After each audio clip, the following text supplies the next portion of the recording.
Always a hot topic, no matter where you are on that political divide.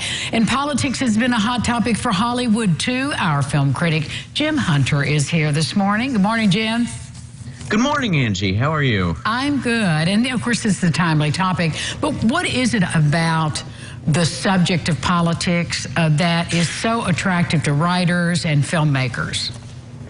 Yeah, I think that, as you were saying in your open, I mean, everybody is kind of interested in politics, and it's sort of a hot button issue. It's something that even Hollywood writers who aren't necessarily political scientists can have something to say about political issues. And a lot of these films that I've selected to talk about are about sort of larger systemic issues. I didn't want to recommend a bunch of films that were more partisan in their approach, but rather films that kind of look at the larger issues associated with United States political discourse and what writers and critics are saying about those, because I think that they have a lot to say about how we interact with the political structure and with each other politically.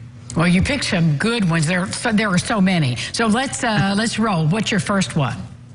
Well, the first one I picked to recommend is Wag the Dog. This is a 1997 film starring Robert De Niro and Dustin Hoffman. It is directed by Barry Levinson and written in part by David Mamet. And this is the story of a Washington spin doctor who teams up with a Hollywood producer to fake a war in order to distract the public's attention from a presidential scandal.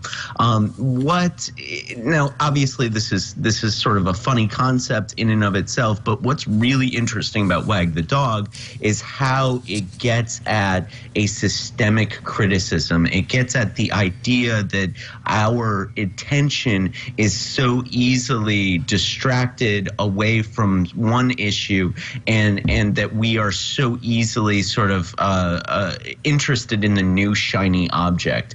And the film basically says that that's no way to run a political discourse.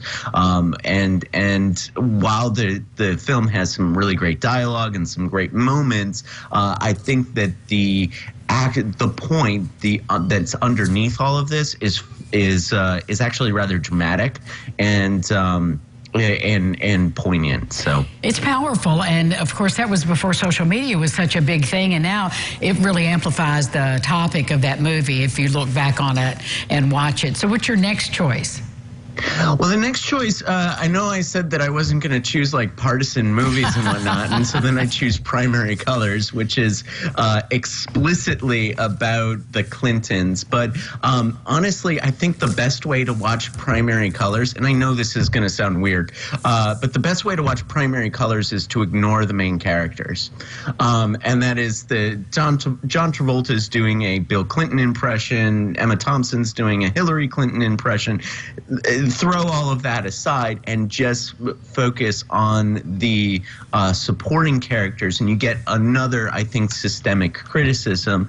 And they talk very directly about the difference between character and ideas. And the film basically says, when we focus on character, when we focus on ethos arguments, when we focus on all of these sort of salacious details, we leave behind what politics is really supposed to be about, and that is a discussion of two opposing ideas, and that the country is supposed to evaluate which set of ideas they think is better, and then vote for those set of ideas, not which person is the more charming person at McDonald's. And what's great about this is Kathy Bates's character has this brilliant, chilling monologue at the end of the film, and just for that scene, I mean, I almost recommend that you don't watch the movie and just go to YouTube and watch the Kathy Bates scene from Primary Colors, and that's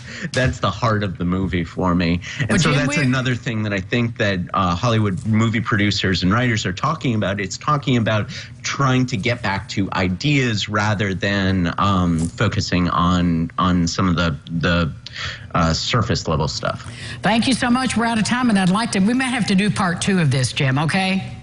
I'd be happy to. All right. I can talk about political movies all day. All right, we'll do part 2 with Jim Hunter. Thanks so much.